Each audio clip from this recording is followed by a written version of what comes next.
Bonjour Sam. Bonjour, salut Virio. Et bonjour à tout le monde. Alors, donc pour cette première vidéo, on va faire la peinture d'un Saurus, la peau, les écailles, etc. Donc on a commencé par faire un zénithal dessus, donc c'est une préparation assez classique, une sous-couche noire, avec donc un espèce de zénithal en gris. Voilà, comme vous pouvez voir. Et là, on va attaquer une première coloration à l'aérographe avec c'est du sapin, du pine green chez Procolor. Donc on est parti. Petit mélange. Alors toi, t'as jamais utilisé d'aéro, hein, c'est ça? Ah, j'en utilise un petit peu, mais je suis loin d'être un expert. Ah bah je suis pas trop un expert non plus, on va dire ça. Pour te dire, alors celle-là, cet aéro-là, moi j'ai commencé avec une buse de 0,4. Parce que tu as plusieurs tailles de buse. Ouais. 0,4 c'est assez gros. Je travaille beaucoup avec ça parce que c'est un gain de temps. En fait, tu peux le nettoyer quasiment tout à la main. T'as pas forcément besoin d'avoir un bain à tremper dedans, etc. Et puis pour le réglage du compresseur, il y a 2 bars. Même 1 bar 5, je crois. Exactement. Ça te permet de faire du assez précis quand même? Bon, en général, oui. De toute façon, après l'aérographe, moi je m'en sers pas spécialement pour faire des trucs hyper précis. Je passe assez rapidement au pinceau. Pour moi, en fait, l'aérographe c'est vraiment un complément au pinceau. Tu peux pas faire que de l'aérographe ou que du pinceau quand tu peins. Faut essayer de jouer avec les deux. Et pour l'instant, ça me suffit. Je trouve ça correct comme précision, ça me va. Donc j'ai fait mon petit mélange, alors j'ai rajouté quelques gouttes, la proportion ça doit être 1 tiers de peinture pour 2 tiers de diluant. Alors c'est un diluant, c'est du cleaner, aérographe, tout ce qui est le plus banal. Classique. Exactement. J'ai pas besoin d'avoir un mélange qui soit très opaque parce que le but c'est pas d'avoir une teinte hyper couvrante de pine green. En fait le but ça va juste de faire une petite teinte légère. En gros, en fait, mon zénithal, comme c'est foncé en bas et clair en haut, ça va teinter en fait toutes les zones de lumière plus rapidement que toutes les zones d'ombre. Donc c'est pour ça que j'ai besoin d'avoir un mélange qui soit assez, vous voyez, dans le truc, c'est très liquide, parce que je vais juste avoir besoin de légèrement teinter en fait. Donc il n'y a pas à se prendre la tête, je vais quasiment bombarder en fait la figurine, hein, tranquillement comme ça.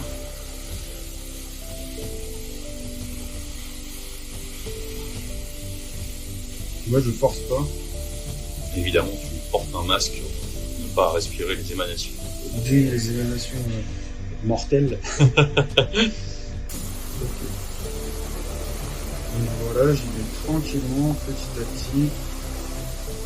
Alors j'ignore évidemment tout ce qui est détail et tout ça. Je le ferai à part. De toute façon, je peux pas avoir à la fois une précision de ouf. Et en même temps, ce soit nickel sur les détails et avoir un rendu global correct. Je suis obligé de choisir en fait. Tu vois, c'est vraiment pas compliqué comme étape. La seule chose, c'est qu'il faut vraiment pas forcer. Le but, c'est de garder quand même cette petite transparence. J'insiste un peu plus sur le bas de la figurine parce que comme c'est assez sombre, ça a plus de difficultés à teinter.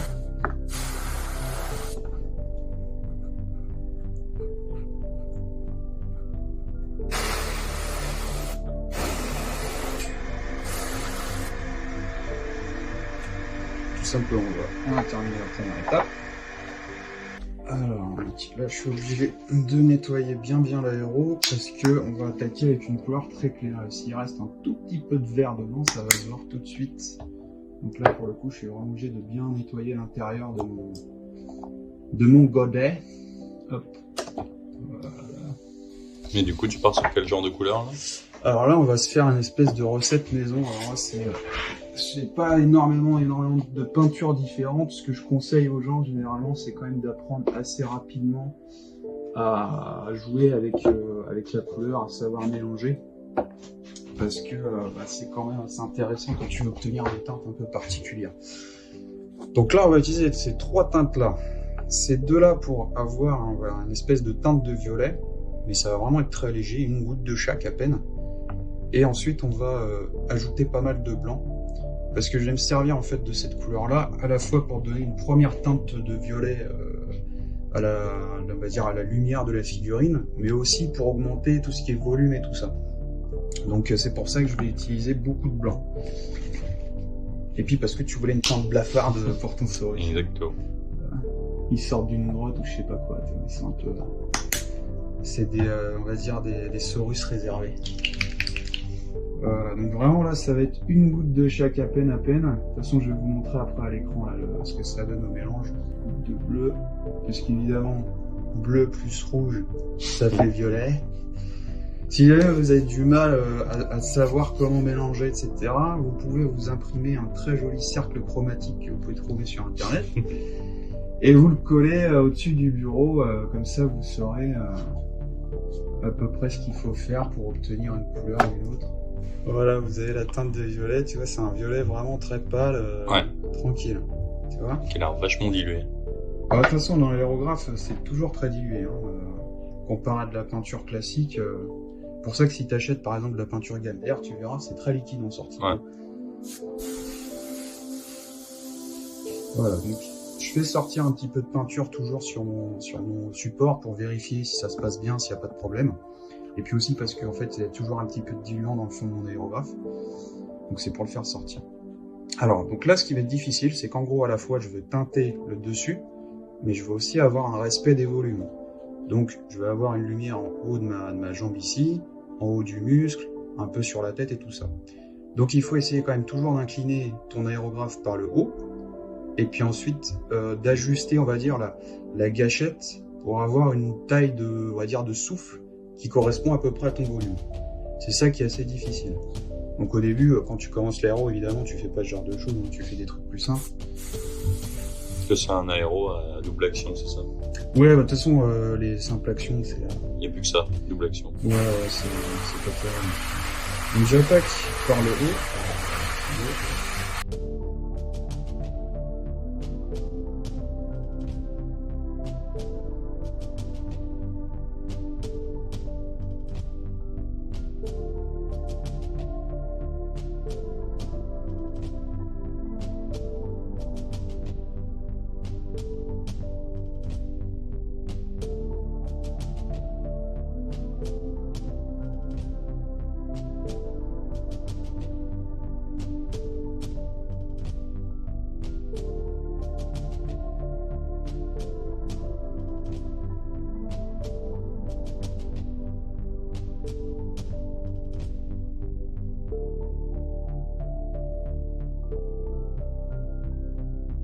Et donc là, ce qui est assez sympa, c'est qu'on voit quand même que les creux restent quand même assez sombres.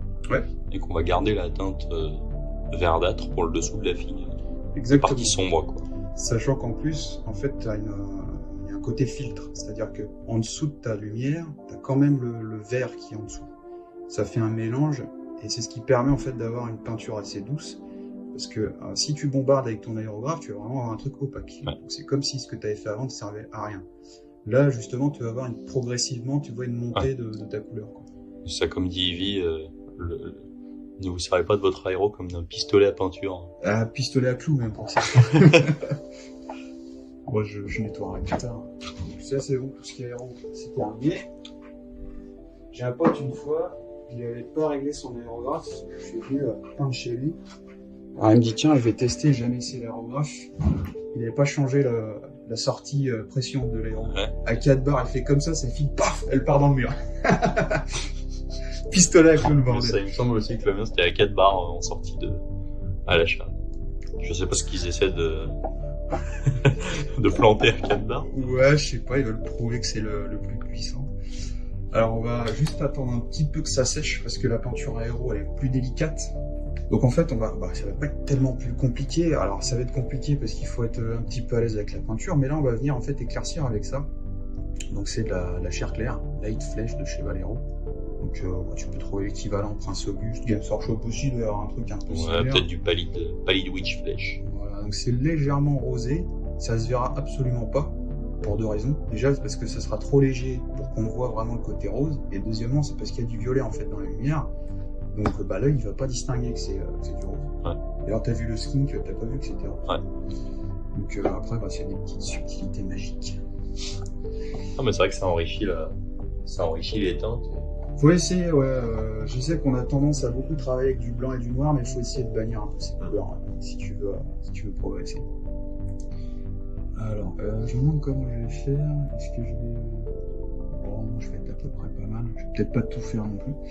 Donc alors, j'ai mis... donc j'ai une fameuse palette, tout ce qui est de plus humide. Hein. Donc, artisanal. Ça, voilà, 10 balles chez Carrefour, une éponge, un truc. Bon là, elle commence à vieillir. Enfin, peut-être que je change. Donc j'ai foutu ma peinture dedans, là, comme vous voyez. Et alors, donc petite précision, parce que je vois beaucoup de discussions autour de la dilution. Je ne dilue pas. Il n'y a pas besoin de diluer. Tu mets la peinture telle quelle, on va s'en servir telle quelle. Mais en fait, en vrai, on n'en a pas besoin parce qu'on a déjà une magnifique réserve d'eau dans notre pinceau. Tu vois, au niveau du réservoir, là, il y a de la flotte. Donc, j'ai pas besoin de m'en servir plus. Ça suffira largement. Donc, ce qui est super important, par contre, pour moi, c'est de prendre la bonne quantité de peinture. Tu vois, là, j'en ai un peu sur mon pinceau. Je vais faire une écaille, j'en ai trop. Donc, je vais décharger un peu mon pinceau. Là, pour moi, j'en ai assez. Bon, ça, c'est l'expérience après, hein, ça vient avec le temps. Et tu vas commencer à faire tes petites écailles. Alors, je suis désolé, j'ai un peu la tremblote quand je commence la peinture. Mais normalement, au bout de quelques temps, ça devrait partir. Bon, d'ici 2-3 heures, a priori. Voilà, exactement. Ça sera bon. À la fin du tuto, quand on aura fini, ça devrait aller.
Est-ce que j'ai pas un muscle qui traîne là? Tiens, on va attaquer un muscle là, parce que les petites écailles, éventuellement, on peut se dire c'est pas trop dur. Parce que, tu sais, c'est des petites zones à faire. Alors, pour la zone de muscle, je vais peut-être décaler un peu la lumière. Voilà, comme ça, on voit mieux le muscle. Je vais attaquer l'avant-bras là. Donc, c'est pareil, je régule ma quantité de peinture. Et je vais évidemment attaquer par le haut. Donc, je tranche, on va dire, la limite de mon muscle, tu vois. Je sais qu'elle arrête là. Là, j'ai posé ce qu'il me faut. Je décharge beaucoup mon pinceau. Et ensuite, je vais commencer petit à petit à tirer comme ça. Tirer les pigments. Voilà, tu vois, je fais un petit carglass, essuie-glace, là, tu vois. Tu nous fais un dégradé aéro au pinceau, quoi. Voilà, c'est jamais aussi beau qu'un dégradé aéro. Mais... Voilà, donc là, j'ai fait mon petit avant-bras. Donc là, on dit juste, ah mince, le reste n'est pas bon, et puis on va faire le reste évidemment du muscle. Alors ça, c'est ce qui demande le plus d'expérience, par contre, c'est de savoir... définir les volumes, en fait. Hein. Ouais, ça c'est vraiment le plus compliqué.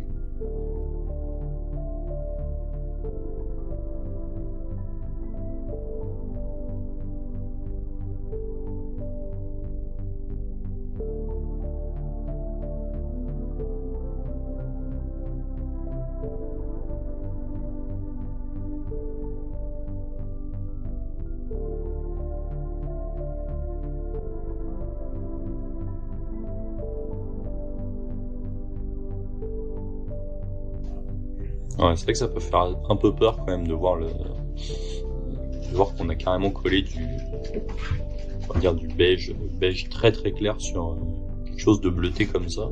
Ouais. On a du mal à... Enfin, c'est l'expérience. Hein. Ouais. On a du mal à voir sur quoi on va finir. Exactement.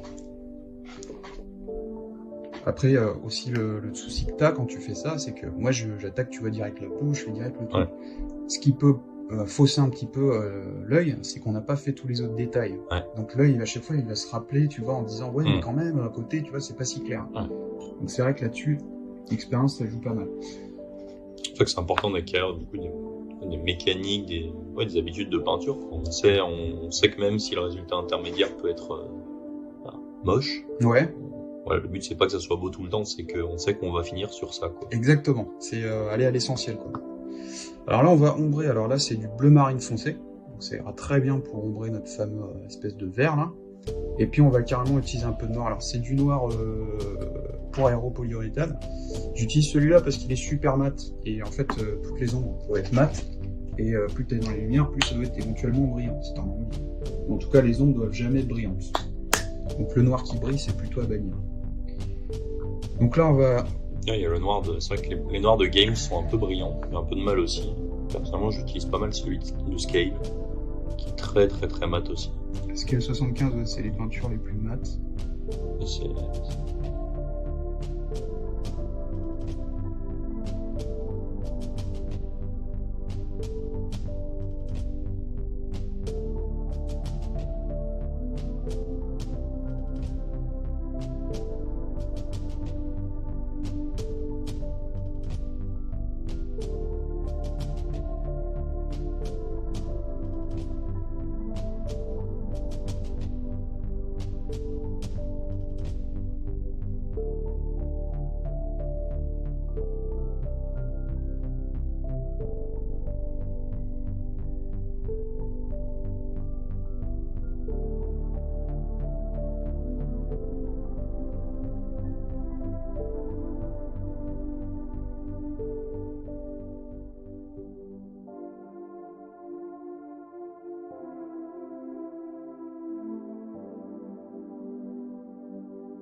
Donc, on va utiliser ça parce que le rouge c'est la vie, hein, donc il n'y a pas besoin de se poser de questions.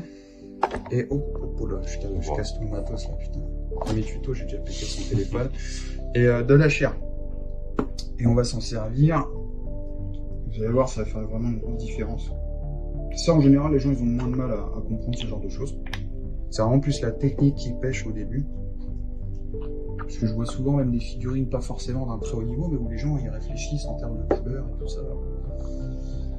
Donc là, on va fonctionner par filtre avec notre rouge. Donc en fait, je vais prendre un tout petit peu de rouge. Je vais beaucoup le frotter sur mon pouce pour vraiment, tu vois, réduire à fond la quantité. Et je vais pas trop me poser de questions. Voilà, j'en ai vraiment plus assez, donc je reprends un petit peu. Progressivement, je vais ajouter un petit peu mon rouge comme ça.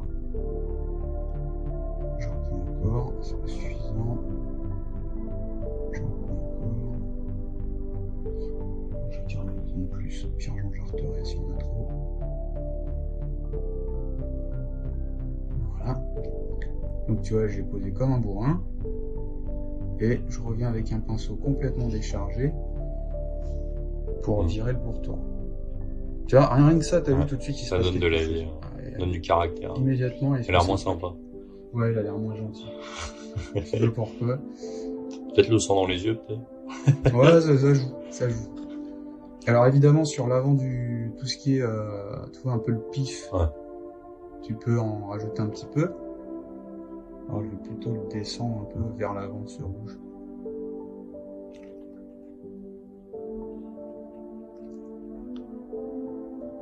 Tant que j'ai pas fini d'agiter mon pinceau frénétiquement, cela veut dire que la peinture n'est pas sèche, donc je peux continuer à travailler. Si par exemple je trouve que c'est trop rouge, je peux enlever, rajouter de l'eau pour jarter un petit peu. Faut pas avoir peur de...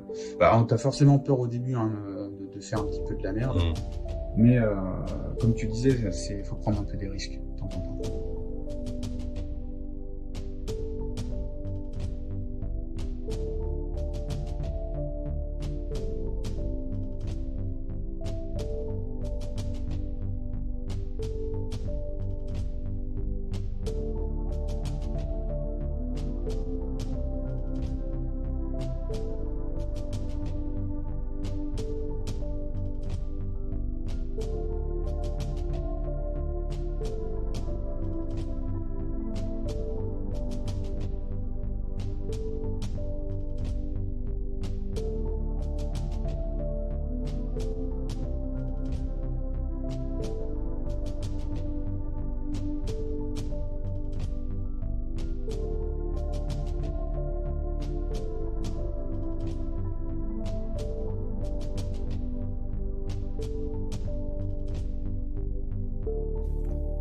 pas hésiter à tester un peu les couleurs. Bon, après, faut se calmer, hein, faut pas y aller trop non plus. Parce que t'as vu, vraiment, j'ai été très léger sur les teintes diverses et variées. Après, tu peux mélanger, tu vois, genre là, je me dis, tiens, je vais tester un petit peu un peu de violet dans l'ombre du pif, pour à la fois renforcer le côté rougeoyant et puis renforcer un peu l'ombre.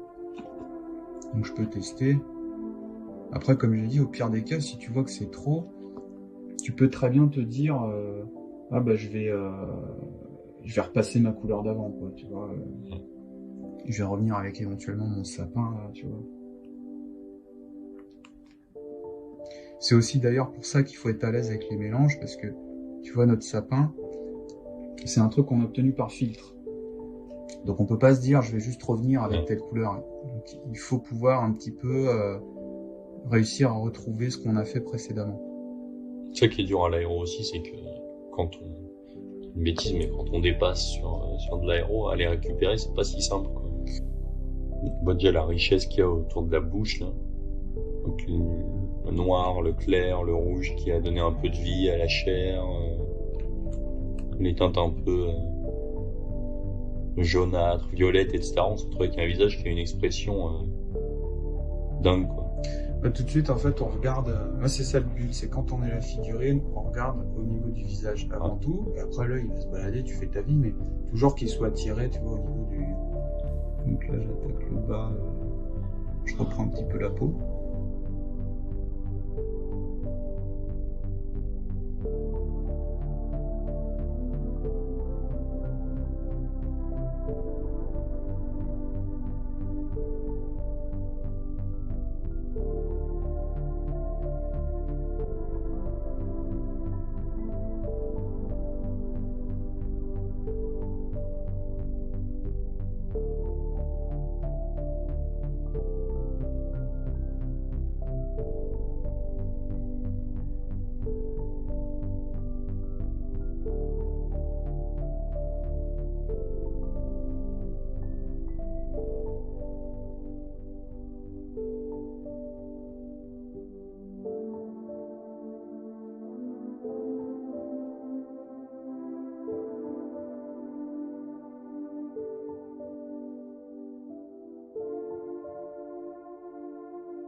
Tu vois, là, on le voit un petit peu que ça provoque un changement de teinte.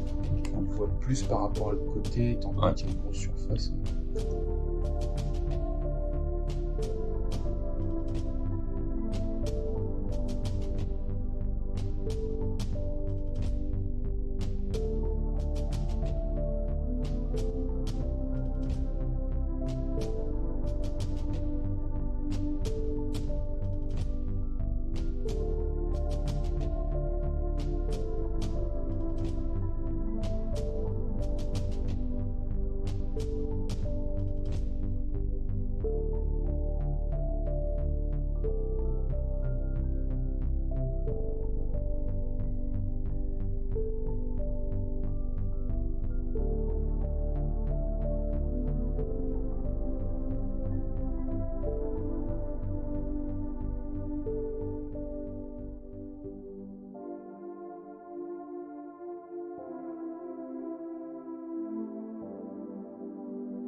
Donc voilà, écoute, pour un premier jet, on est pas mal. Ouais. Et c'est vrai que déjà les écailles sur ce côté-là choquent vachement moins que tout à l'heure, Ouais. maintenant qu'elles sont plus toutes seules à péter sur la fille. Ce que tu peux faire éventuellement, comme c'est un level un peu plus élevé, ça on va peut-être reprendre sur le truc après. Mais en gros, je vais venir avec une couleur d'ombre ici, intermédiaire. Pourquoi? Parce que, en fait, en gros, là c'est plus difficile à faire rentrer dans la tête. Mais tu vois, il y a des creux là, entre les écailles. Et bah ces creux, ils font quand même face à la lumière. Ouais. C'est comme quand je mets ma main, chez Game s'il dit un creux c'est sombre, une arête c'est machin. Mais quand je mets ma main comme ça, tu vois, on voit que c'est plus... Là, c'est pas pareil. C'est plus clair au milieu de ma main que sur les côtés, parce que la lumière elle tombe comme ça. Donc du coup, on va faire exactement la même chose là-dessus, c'est-à-dire qu'on va reprendre les creux entre les écailles. Les creux en partie haute. Voilà. C'est ce qui va donner un côté beaucoup plus naturel à notre souris. Donc là, je fais une espèce de mélange, je rajoute juste de la chair très claire. Là, mais du coup, je travaille sur quelque chose de très liquide, non? Non, tu vas vraiment chercher les creux un par un. Toujours pas de flotte, hein, tu vois, la peinture elle coule pas ni rien, toujours pas de flotte. C'est toujours la même chose. Juste, je mélange et je vais à nouveau contrôler la quantité de peinture. Et on va aller entre nos écailles. Du coup, tu travailles quasiment jamais au lavis, non? Pas trop, non. Éventuellement, je me rajoute un peu de salive si j'ai envie que ça coule. Donc là, bon, pour aller un peu plus vite, je vais déborder un peu sur notre zone de blanc au-dessus. Mais c'est pas très grave parce que je vais la reprendre de toute manière. Et on va faire ça un petit peu partout où c'est nécessaire. Une partie exposée à la lumière, du coup. Voilà. J'ai pas besoin d'insister sur toutes les zones, hein. On n'en est pas là non plus. Mais voilà, c'est un petit détail qui va rendre notre truc un peu plus naturel.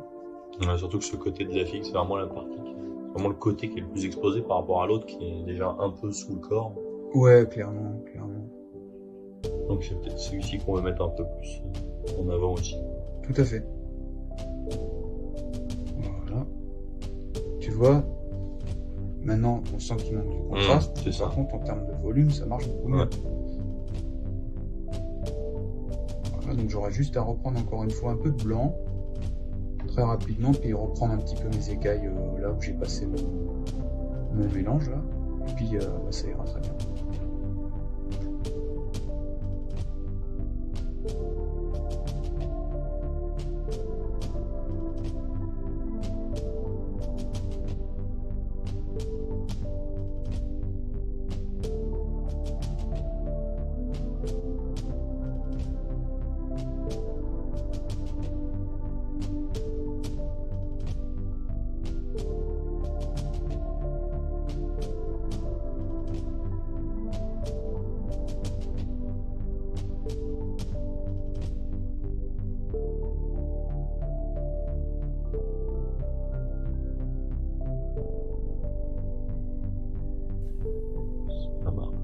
Est-ce que toi, des questions?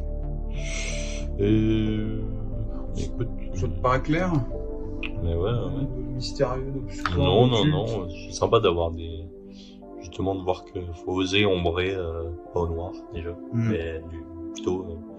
Là, on parle pas de foncé et de clair, on parle vraiment d'ombre et de lumière. Donc voilà, ombrer avec des teintes simplement plus sombres, mais voir on peut foutre ce que t'as fait, du violet, surtout au niveau du visage et tout, ça rend... Carrément. Alors, c'est quand même plus facile de le faire quand t'as un aérographe, parce que tu gagnes un temps assez monstrueux quand même, faut le dire. Mais ouais, il faut tester. De toute façon, c'est beaucoup d'expérience. Il faut expérimenter des trucs pour savoir ce qui te plaît, ce qui te plaît pas. Si tu testes pas, tu peux pas le savoir. C'est clair. Ok, bon bah écoute, ça m'a l'air... Ça t'a l'air bien? Ça m'a l'air cool. Ok. Bah du coup, évidemment, s'ils ont des questions, commentaires. N'hésite pas. Voilà. On se fera un plaisir d'y répondre. T'as besoin de fameux pouces bleus, toi? Oh. Je demande pas trop les pouces bleus. La pouce vert, s'il vous plaît. Voilà. Un pouce de poney bleu. Ce sera parfait. Poney bleu, tout à fait. J'espère que j'espère que c'est pas trop saturé là avec la lumière. On est peut-être pas mal là. Ouais. Puis on peut prendre une petite photo après. Exactement. On prend une photo. Exactement. Ça ira peut-être mieux. Donc en fait, en gros, c'est juste ce que je disais, c'est quand on aura fait le métal, bah tu verras plus le vert. Ouais. Ouais, Super. Bon, bah écoute, mais merci à toi. Et bah avec grand plaisir. Et puis à la prochaine. Exactement. Ciao, ciao. Et ciao.